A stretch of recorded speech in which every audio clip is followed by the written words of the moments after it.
ನಮಸ್ಕಾರ ಫ್ರೆಂಡ್ಸ್, ಹೇಗಿದ್ದೀರಿ? ಎಲ್ಲರೂ ಚೆನ್ನಾಗಿದ್ದೀರಿ ಅಂತ ಅಂದ್ಕೊಳ್ತಾ ಇದ್ದೀನಿ.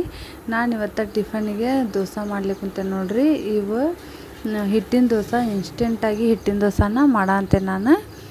ಅಕ್ಕಿ ದೋಸೆ ಅಲ್ಲ, ಇದಕ್ಕೆ ಅಕ್ಕಿ ಹಿಟ್ಟು ಮತ್ತು ಗೋಧಿ ಹಿಟ್ಟು, ಸ್ವಲ್ಪ ಹಸಿಬೇಳೆ ಹಿಟ್ಟು ಮೂರೂ ಕೂಡಿಸ್ಕೊಂಡು ನಾನು ದೋಸೆ ಅದಕ್ಕೆ ಹಿಟ್ಟನ್ನು ಮಿಕ್ಸ್ ಮಾಡಿಕೊಂಡು ದೋಸೆನ ಮಾಡೇ ಕುಂತೆ ನೋಡ್ರಿ. ಎಷ್ಟು ನೀಟಾಗಿ ತೆಳ್ಳಗೆ ಬಂದಾವೆ ನೋಡ್ರಿ. ರುಚಿ ಕೂಡ ಅಷ್ಟು ಚೆನ್ನಾಗಿ ಇರ್ತವೆ. ನೀವು ನಿಮ್ಮ ಮನೆಯಲ್ಲಿ ಹಿಟ್ಟಿನ ದೋಸೆ ಮಾಡ್ತೀರನೇ ಈ ರೀತಿ ನೋಡ್ರಿ. ಇವಾಗ ನಾನು ಟಿಫನ್ ಎಲ್ಲ ಮುಗಿಸ್ಕೊಂಡು ಬೆಳಿಗ್ಗೆ ನೋಡ್ರಿ ಇಲ್ಲಿ ಬುಕ್ಸ್ನೆಲ್ಲ ಯಾವ ರೀತಿ ಹರಿವೇವು ಅಂಥೇಳಿ ಏನು ಮಾಡ್ಲಿಕ್ಕೆ ಕುಂತೇವಂದ್ರೆ, ಈಗ ಎಲ್ಲರ ಮನೆಯಲ್ಲೂ ಮಕ್ಕಳು ಸ್ಕೂಲಿಗೆ ಹೋಗ್ತಿರ್ತಾರಂದ್ರೆ ಎಲ್ಲರ ಮನೆಯಲ್ಲೂ ಈ ರೀತಿ ಬುಕ್ಸ್ ಕವರ್ ಹಾಕೋದು, ಮನೆ ತುಂಬ ಎಲ್ಲ ಬುಕ್ಸ್ ಆಗಿಬಿಟ್ಟಿರ್ತಾವೆ. ಹೊಸ ಬುಕ್ ತರೋದು, ಬುಕ್ಸ್ ಎಲ್ಲ ಕವರ್ ಹಾಕೋದು. ಸ್ಕೂಲ್ ಸೂಟಿ ಬಿಡ್ತಪ್ಪ, ಇನ್ನು 2 ತಿಂಗಳು ಸ್ಕೂಟಿ ಐತೆ ಅನ್ನೋನ ಸ್ಕೂಲ್ ಸ್ಟಾರ್ಟ್ ಆಗೋ ಟೈಮ್ ಆಗಿಬಿಡ್ತ್ರಿ. 2 ತಿಂಗಳು ಹೆಂಗೆ ಹೋಯ್ತು ಅಂತ ಗೊತ್ತಾಗಲಿಲ್ಲ. ಇನ್ನೇನು ಸ್ಕೂಲ್ ಸ್ಟಾರ್ಟ್ ಆಗೋ ವೇಳೆ ಬಿಡ್ತು ಇನ್ನೊಂದು ವಾರಕ್ಕಂದ್ರೆ. ಈಗ ನಾವು ಎಲ್ಲ ಬುಕ್ಸ್ ತೊಗೊಂಡು ಬಂದು ಈ ರೀತಿ ಕವರ್ ಹಾಕಾಕೊಂತೀವಿ. ನಾನು ಸ್ವಲ್ಪ ಕವರ್ ಹಾಕಿಟ್ಟೆ, ಮತ್ತು ನಮ್ಮ ಮನೆಯವರು ಕೂಡ ನಾನು ಸ್ವಲ್ಪ ಹಾಕ್ತೀನಿ ಕೊಡು ಅಂಥೇಳಿ ಅವರು ಸ್ವಲ್ಪ ನನಗೆ ಹೆಲ್ಪ್ ಮಾಡ ಅಂತಾರೆ. ಅವ್ರ ಮಕ್ಕಳದ್ದು ಬುಕ್ಕಿಂದು ಕವರ್ ನಮ್ಮ ಮನೆಯವರು ಕೂಡ ಹಾಕ್ತಾಯಿದ್ದಾರೆ. ಈ ರೀತಿ ಎಲ್ಲ ಬುಕ್ ಕವರೆಲ್ಲ ನೀಟಾಗಿ ಹಾಕಿಟ್ಟು ಹೆಸರು ಬರೋದು, ಅವೆಲ್ಲ ಬ್ಯಾಗಿಗೆ ಅವ್ರಿಗೆ ಹೊಂದಿಸಿಟ್ಟು, ಹೊಸ ಬ್ಯಾಗ್, ಹೊಸ ಟಿಫಿನ್ ಬ್ಯಾಗ್ ಎಲ್ಲ ಹೊಸವಂತ. ಮಕ್ಕಳು ಫುಲ್ ಹುರುಪಿರ್ತಾರೆ. ಸ್ಕೂಲ್ ಸ್ಟಾರ್ಟ್ ಆಗಕ್ಕಂತೈತೆ ಅಂದಮ್ಯಾಗ ಅವ್ರಿಗೊಂದು ಕ್ರೇಜೇ ಇರ್ತೈತಿ. ಸ್ಕೂಲ್ ಸ್ಟಾರ್ಟ್ ಆಯ್ತು, ಎಲ್ಲ ಹೊಸ ಡ್ರೆಸ್ಸು, ಹೊಸ ಸಾಕ್ಸ್, ಹೊಸ ಬ್ಯಾಗ್ ಅಂತ ಫುಲ್ ಖುಷಿ ಮೂಡೊಳಗೆ ಇರ್ತಾರೆ ರೀ. ಖುಷಿಲೇ ಸ್ಕೂಲಿಗೆ ಹೋಗ್ತಾರೆ ಅವರು. ಇವಾಗ ನೋಡ್ರಿ, ನಾವು ಒಂದು ಐಟಮ್ನ ಆರ್ಡ್ರ್ ಮಾಡಿದ್ವಿ, ಅದು ಬಂದಿತ್ತು. ಅದನ್ನು ನಮ್ಮ ಮನೆಯವರು ಅನ್ಪ್ಯಾಕಿಂಗ್ ಮಾಡ್ತಾಯಿದ್ದಾರೆ. ಏನಿದೆ ಅಂತ ಗೆಸ್ ಮಾಡಿರಿ ನೀವು, ಏನು ಆರ್ಡ್ರ್ ಮಾಡೀನೋ ಅಂತ. ಇದನ್ನು ಭಾಳ ದಿವಸ ಆಗಿತ್ತು ನಾವು ತರಿಸ್ಬೇಕಂತ, ಆಗಿದ್ದಿಲ್ಲ. ಇವಾಗಿದ ಆರ್ಡ್ರ್ ಮಾಡಿ ತರಿಸೀವಿ. ಏನೈತಂತ ನಿಮಗೂ ತೋರಿಸ್ತೀನಿ ಬರ್ರಿ.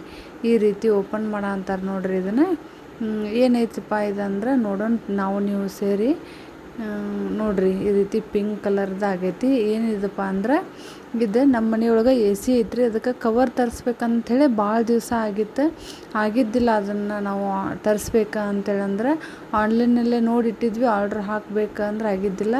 ಈ ರೀತಿ ಐತೆ ನೋಡ್ರಿ ಇದು AC ಕವರ್. ನಾವು actually green colour, light green type ಇದ್ದಿದ್ದು ಕಲರ್ ಏನೋ ನಮ್ಮ ಮನೆಯವ್ರು ಆರ್ಡ್ರ್ ಮಾಡಿದ್ರಂತ, ಅವರ ಮಾಡ್ಯಾರ ಇದನ್ನ ಆರ್ಡ್ರ್.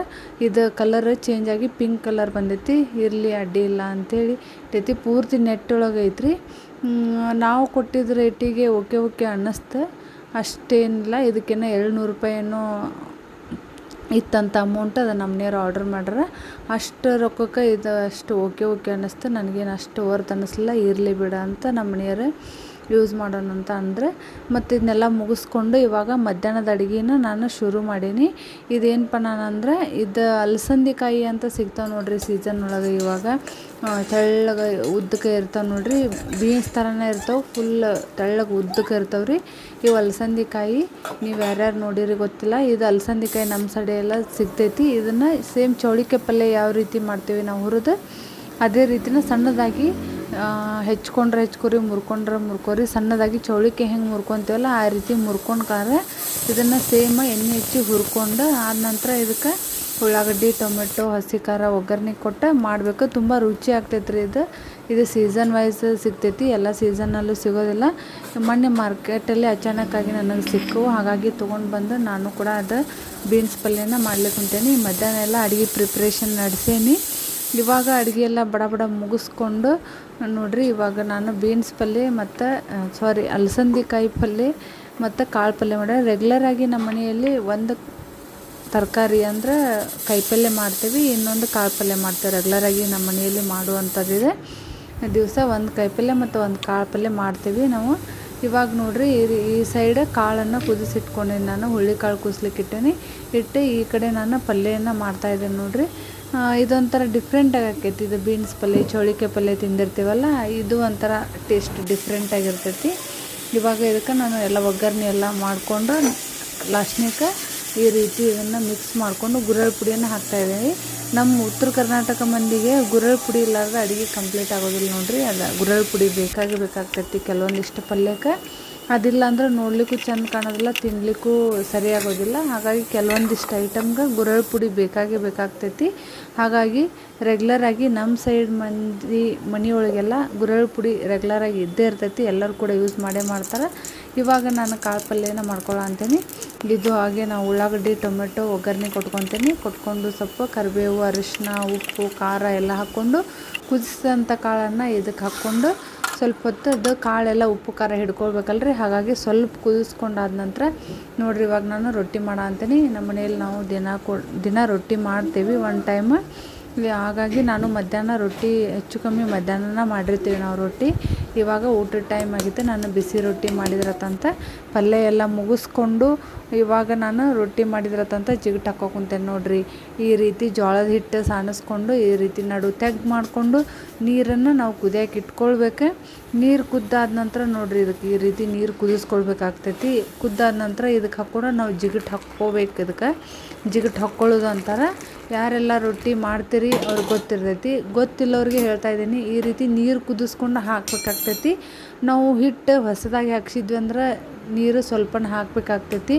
ಹಿಟ್ಟು ಹಾಕಿಸಿ ಭಾಳ ದಿವಸ ಆಗಿತ್ತು, 1 ತಿಂಗಳು ಹಿಂಗಾಗಿತ್ತು ಅಂದ್ರೆ ಜಿಗಟ್ ಜಾಸ್ತಿ ಹಾಕ್ಕೊಳ್ಬೇಕಾಗ್ತೈತಿ ರೀ. ಅದನ್ನು ನೀರಲ್ಲಿ ನಾವು ಎಷ್ಟು ಹಿಟ್ಟು ಹಿಡಿತೈತಿ ಅಷ್ಟು ಮಿಕ್ಸ್ ಮಾಡಿಕೊಂಡು ಉಳ್ದಿದ್ದು ಒಣ ಹಿಟ್ಟೆಲ್ಲ ಈಗ ಮುಚ್ಚಿಟ್ಟು ಬಿಡ್ಬೇಕು. ಅಂದ್ರೆ ಸ್ವಲ್ಪ ಅಳ್ಕೊಂತೈತಿ ರೀ. ಹಿಂಗೆ ಮುಚ್ಚಿಟ್ವಿ ಅಂದ್ರೆ ನಾವು ಜಿಗಟ್ ಮಾಡ್ಕೊಂಡಿರ್ತೀವಲ್ಲ, ಅಂದ್ರೆ ರೊಟ್ಟಿ ಜಿಗಿಯಾಗಿ ಬಾಯಲ್ಲಿ ರುಚಿಯಾಗಿ ಬರ್ತವೆ ರೀ. ಈ ರೀತಿ ಮುಚ್ಚಿಡ್ಬೇಕು ನಾವು.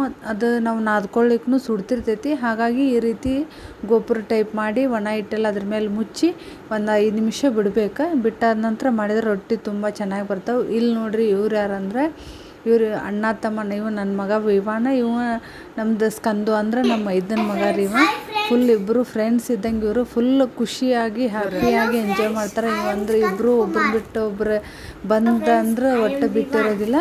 ಇವಾಗ ನೋಡ್ರಿ, ಇಬ್ಬರು ಈಗ ಸ್ಕಂದು ಬಂದಾನ. ಹಾಗಾಗಿ ವಿವಾನಿಗೆ ಫುಲ್ ಖುಷಿ ಅಂದ್ರೆ ಖುಷಿ, ಏನು ಹಿಡಿಯೋಕ್ಕಾಗೋದಿಲ್ಲ. ಅವ ಬರೋದು ಅವ್ನಿಗೆ ಗೊತ್ತಿದ್ದಿದ್ದಿಲ್ಲ ರೀ. ಬರೋತ್ಲೆ ಸರ್ಪ್ರೈಸ್ ಆಗಿಬಿಡ್ತಂಗೆ ಫುಲ್ ಖುಷಿ ಆಗಿಬಿಟ್ಟಾನೆ.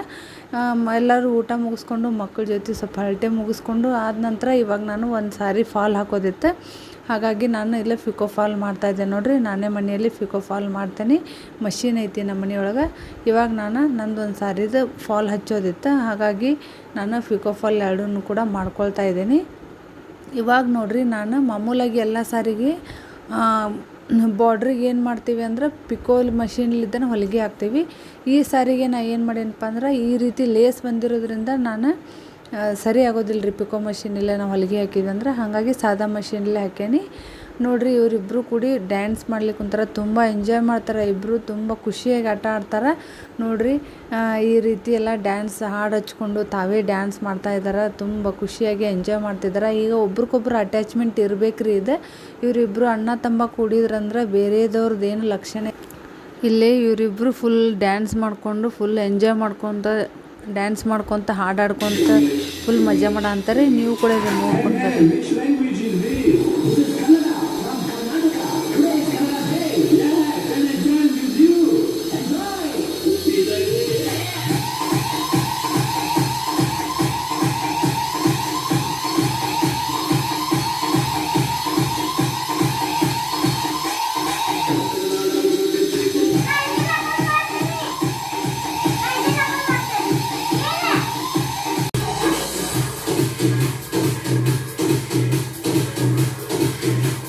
ಕಂದು ಚಂದ ಮಾಡತ್ತ ನೋಡಿ.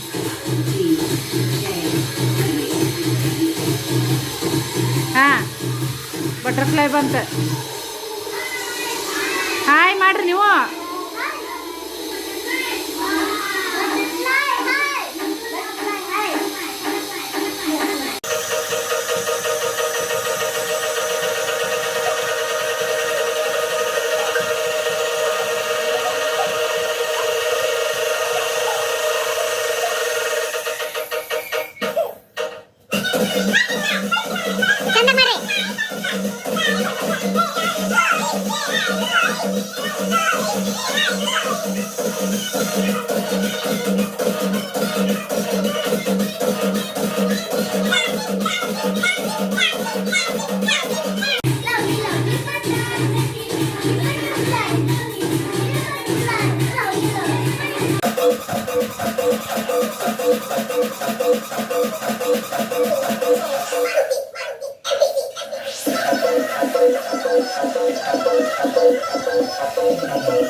ಎಲ್ಲಿ ಸೈಕಲ್ ಆಡಕೊಂಡ್ರಿ?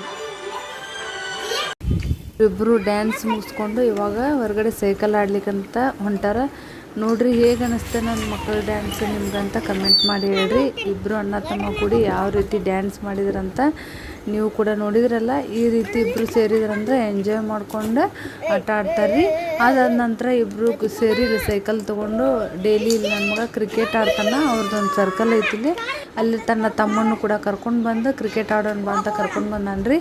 ಈ ರೀತಿ ಮಕ್ಕಳಿಗೆ ಹೊರಗಡೆ ಆಟ ಆಡಲಿಕ್ಕೆ ಬಿಡ್ರಿ, ಆ್ಯಕ್ಟಿವ್ ಆಗಿ ಇರೋಂಗೆ ಮಾಡಿರಿ. ಯಾವ್ದಾರ ಒಂದು ಆ್ಯಕ್ಟಿವ್ ಕೆಲಸದಲ್ಲಿ ಅವರು ಮಿಂಗಲ್ ಆಗೋಂಗೆ ಮಾಡಿರಿ. ಮೊಬೈಲನ್ನು ಆದಷ್ಟು ಮಕ್ಕಳಿಗೆ ಅವಾಯ್ಡ್ ಮಾಡಿರಿ. ಹೊರಗಿನ ಆಟಕ್ಕೆ ಅವ್ರು ಬೀಳಿ ಮನೆಯಿಂದ ಹೊರಗಡೆ ಸ್ವಲ್ಪ ಕಳಿಸ್ರಿ ಅವರಿಗೆ. ಈ ರೀತಿ ನಮ್ಮ ಸ್ಕಂದು ಬರುತ್ತಲೇ ನನ್ನ ದೊಡ್ಡಮ್ಮ ನನಗೆ ಸಾಯಂಕಾಲ ನೀ ಪಾಸ್ತಾ ಮಾಡಿಕೊಡ್ಬೇಕಂತ ಹೇಳಿದ್ದ. ಹಾಗಾಗಿ ಅವನಿಗೋಸ್ಕರ ನಾನು ಪಾಸ್ತಾನ ರೆಡಿ ಮಾಡ್ತಿದ್ದೆ. ನೋಡ್ರಿ ಈ ರೀತಿ ನಮ್ಮ ಮಕ್ಕಳು ಕೇಳಿ ನಮ್ಗೆ ಮಾಡಿಸ್ಕೊಂಡ್ರೆ ಅಂದ್ರೆ ನಮ್ಮ ಮನಸ್ಸಲ್ಲಿ ಖುಷಿ ಬರ್ತೈತಿ. ಹೌದು ನನ್ನ ಮಕ್ಕಳು ದೊಡ್ಡರಾದ್ರಲ್ಲ, ತಮ್ಗೇನು ಬೇಕಂತ ಮನಸ್ಸೊಳಗೆ ಅನ್ನಿಸ್ತೈತಿ. ಕೇಳಿ ಮಾಡಿಸ್ಕೊಂಡು ತಿಂತಾರ ಅಂತ ನನಗೆ ಖುಷಿ ಆಗ್ತೈತಿ. ನಿಮಗೆ ಈ ರೀತಿ ನಿಮ್ಮ ಮಕ್ಳು ಯಾರು ಕೇಳಿದ್ರೆ ನಿಮ್ಗೆ ಹಿಂಗೆ ಅನಿಸ್ತೈತನ ಹೇಳ್ರಿ. ಸಹಜ ಎಲ್ಲ ತಾಯಂದ್ರಿಗೂ ಈಗ ಅನ್ನಿಸ್ತೈತಿ. ನಮ್ಮ ಸ್ಕಂದು ಕೂಡ ಬರುತ್ತಲೇನೆ ಹೇಳಿದ್ದ ದೊಡ್ಡಮ್ಮ ನಾನು ಮಾಡಿಕೊಡು ಅಂತ. ಅವನಿಗೋಸ್ಕರ ನಾನು ಪಾಸ್ತಾನ ಮಾಡಿಕೊಟ್ಟೆ. ಇಬ್ಬರು ಎಂಜಾಯ್ ಮಾಡಿಕೊಂಡು ಸೂಪರಾಗೈತೆ ಅಂತ ತಿನ್ನಂತಿದ್ರು. ನನಗೂ ಕೂಡ ಖುಷಿ ಆಯ್ತು. ನಾನು ಸಾಯಂಕಾಲದ ಚಹಾ ಎಲ್ಲ ಮುಗಿಸ್ಕೊಂಡು ನೆಕ್ಸ್ಟ್ ಈಗ ಸಂಜೆ ಅಡುಗೆನ ಪ್ರಿಪ್ರೇಷನ್ ಸ್ಟಾರ್ಟ್ ಮಾಡೀನಿ.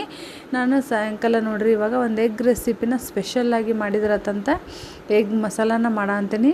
ನಾವು ಎಗ್ ಮಸಾಲ ರೆಗ್ಯುಲರಾಗಿ ಮಾಡೋದನ್ನು ಒಂದೇ ಥರ ಆಗಿತ್ತಂದ್ರೆ ಅದೇ ಆಗಿತ್ತು. ಈ ರೀತಿ ಈ ಸಾರಿ ಬೇರೆ ರೀತಿ ಟ್ರೈ ಮಾಡೋಣ ಅಂತ ಅಂದ್ಕೊಂಡು ನಾನು ಮಾಡೋ ಅಂತೀನಿ. ನಿಮಗೂ ಕೂಡ ಹೇಳ್ತೀನಿ ಬರ್ರಿ. ಎಣ್ಣೆಯನ್ನು ಕಾಸಿ ಚಕ್ಕಿ ಏಲಕ್ಕಿ ಲವಂಗನ ನಾನು ಒಂದು ಮೊಗ್ಗು ಇಷ್ಟನ್ನು ನಾನು ಎಣ್ಣೆಯೊಳಗೆ ಹಾಕ್ಕೊಂಡಾದ ನಂತರ ಸಣ್ಣದಾಗಿ ಕಟ್ ಮಾಡಿದ್ದೆ ಈರುಳ್ಳಿನ ಹಾಕ್ಕೊಂಡಾದ ನಂತರ ಒಂದು ಈರುಳ್ಳಿನ ಹಾಕ್ಕೊಂಡಾದ ನಂತರ ಈ ರೀತಿ ಎಣ್ಣೆಯೊಳಗೆ ಸ್ವಲ್ಪ ಕೆಂಪಗಾಗೋಂಗೆ ನಾನು ಬಾಡಿಸ್ಕೊಂಡೀನಿ. ಈರುಳ್ಳಿನ ಬಾಡಿಸ್ಕೊಂಡಾದ ನಂತರ ಒಂದು ಅರ್ಧ ಸ್ಪೂನಷ್ಟು ಇದಕ್ಕೆ ಏನು ಹಾಕೀನಂದ್ರೆ ಅಲ್ಲ ಬೆಳ್ಳುಳ್ಳಿ ಪೇಸ್ಟನ್ನು ಹಾಕೀನಿ. ನಮ್ಮ ಮನೆಯಲ್ಲೇ ರೆಡಿ ಮಾಡಿರ್ತೀನಿ. ಅಲ್ಲ ಬೆಳ್ಳುಳ್ಳಿ ಪೇಸ್ಟನ್ನು ಮಾಡಿ ಫ್ರಿಜ್ಜಲ್ಲಿ ಇಟ್ಕೊಂಡಿರ್ತೀನಿ ಒಂದು ವಾರಕ್ಕಾಗುವಷ್ಟು. ಎಲ್ಲ ಅಡುಗೆಗೆ ಅಲ್ಲ ಬೆಳ್ಳುಳ್ಳಿನ ಜಾಸ್ತಿ ಯೂಸ್ ಮಾಡಿರಿ. ಅಲ್ಲ ಬಳಸೋದ್ರಿಂದನೂ ಒಳ್ಳೆಯದು. ಇವಾಗ ನೋಡಿರಿ ನಾವು ಇದನ್ನು ಅಲ್ಲ ಬೆಳ್ಳುಳ್ಳಿ ಪೇಸ್ಟ್ ಆದ್ಮೇಲೆ ಸ್ವಲ್ಪ ಫ್ರೈ ಮಾಡ್ಕೊಂಡಾದ್ಮೇಲೆ ಒಂದು ಟೊಮೆಟೊನ ಸಣ್ಣದಾಗಿ ಕಟ್ ಮಾಡಿ ಇದಕ್ಕೆ ಹಾಕ್ಕೊಳ್ತಾ ಇದ್ದೀನಿ. ಇದು ಕೂಡ ಸ್ವಲ್ಪ ಸಾಫ್ಟ್ ಆಗೋಂಗೆ ಇದು ಬೆಂದ್ಕೊಳ್ಬೇಕಾಗ್ತೈತಿ. ಇವಾಗ ನಾನು ಇದನ್ನು ಕೂಡ ಎಣ್ಣೆಯೊಳಗೆ ಹಾಕ್ಕೊಂಡು ಸ್ವಲ್ಪ ಬೇಯಿಸ್ಕೊತೇನೆ. ಇದನ್ನು ಉಳ್ಳಾಗಡ್ಡಿ ಮತ್ತು ಟೊಮೆಟೊ ಎರಡೂ ಕೂಡಿ ಕರೆಕ್ಟಾಗಿ ಬೆಂದ್ಕೊಂಡು ಅಂದ್ರೆ ಸಾಫ್ಟ್ ಆತಂದ್ರೆ ತುಂಬ ರುಚಿ ಇರ್ತೈತಿ ತಿನ್ನುವಾಗ. ನೋಡಿರಿ ಈ ರೀತಿ ಇದು ಸಾಫ್ಟ್ ಆಗಲಿ ಅಂತ ಇವಾಗ ಇದಕ್ಕೆ ಬಿಟ್ಟೇನಿ. ಒಂದು 2 ನಿಮಿಷ ಬೆಂದ್ಕೊಳ್ಬೇಕು. ಒಂದು ಸ್ವಲ್ಪ ಮುಚ್ಚಿ ಒಂದು 2 ನಿಮಿಷ ಬಿಡ್ರಿ, ಅಂದರೆ ಜಲ್ದಿನೇ ಮೆತ್ತಗಾಗ್ತಾವೆ. ಟೊಮೆಟೊ ಎಲ್ಲ ಮೆತ್ತಗಾಗಿ ಚೆಂದಾಗಿ ಬರ್ತೈತಿ. ಇದು ತಿನ್ನುವಾಗ ಗಟ್ಟಿ ಇತ್ತಂದ್ರೆ ತಿನ್ನುವಾಗ ಸರಿ ಅನಿಸೋದಿಲ್ಲ.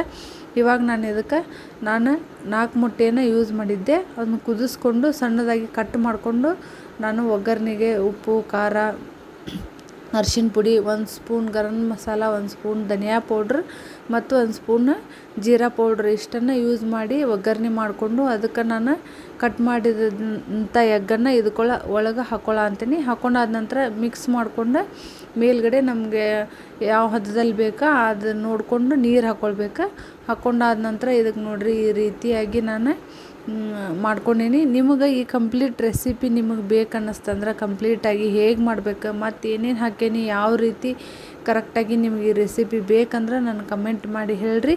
ಇದ್ರದ್ದು ಸಪ್ರೇಟ್ ವಿಡಿಯೋ ಮಾಡಿ ನಿಮಗೆ ತೋರಿಸ್ತೀನಿ. ಇವಾಗ ನಂದು ಎಗ್ ಮಸಾಲ ಈ ರೀತಿಯಾಗಿ ರೆಡಿ ಆಗೈತಿ. ತುಂಬ ಟೇಸ್ಟಾಗಿ ಬಂದಿತ್ತಿದೆ. ಇನ್ನೂ ಕೆಲವೊಂದಿಷ್ಟು ಐಟಮ್ ಇದಕ್ಕೆ ಹಾಕಬೇಕು ಅಂದ್ರೆ ಇದು ದಾಬಾ ಸ್ಟೈಲಲ್ಲಿ ಮಾಡಿದಾಗೇ ನನಗೆ ರುಚಿ ಬಂದಿತ್ತು. ಇದನ್ನು ನಾನು ಓನಾಗಿ ಟ್ರೈ ಮಾಡಿದ್ದೆ. ತುಂಬ ರುಚಿಯಾಗಿ ಬಂತ್ರಿ ಇದು. ನಿಮಗೂ ಬೇಕಂದ್ರೆ ನೀವು ನನಗೆ ಕಮೆಂಟ್ ಮಾಡಿ ಹೇಳ್ರಿ, ನಿಮಗೂ ಕೂಡ ನಾನು ಮಾಡಿ ತೋರಿಸ್ತೀನಿ. ಈ ವಿಡಿಯೋ ನಿಮ್ಗೆ ಇಷ್ಟ ಆಗಿತ್ತಂದ್ರೆ ದಯವಿಟ್ಟು ಒಂದು ಲೈಕ್ ಮಾಡಿರಿ, ಶೇರ್ ಮಾಡಿರಿ, ಕಮೆಂಟ್ ಮಾಡಿರಿ. ಆದಷ್ಟು ನಿಮ್ಮ ಫ್ರೆಂಡ್ಸ್ ಆ್ಯಂಡ್ ಫ್ಯಾಮ್ಲಿಗೆ ಶೇರ್ ಮಾಡಿರಿ. ಹೊಸಬರಾಗಿದ್ರಂದ್ರೆ ಸಬ್ಸ್ಕ್ರೈಬ್ ಮಾಡಿರಿ. ಮತ್ತೆ ಮುಂದಿನ ವಿಡಿಯೋ ಹೊಂದಿಗೆ ಹೊಸ ವಿಷಯನ ತೊಗೊಂಡು ಬರ್ತೀನಿ. ಅಲ್ಲಿವರೆಗೂ bye bye, see you, have a nice day, thank you.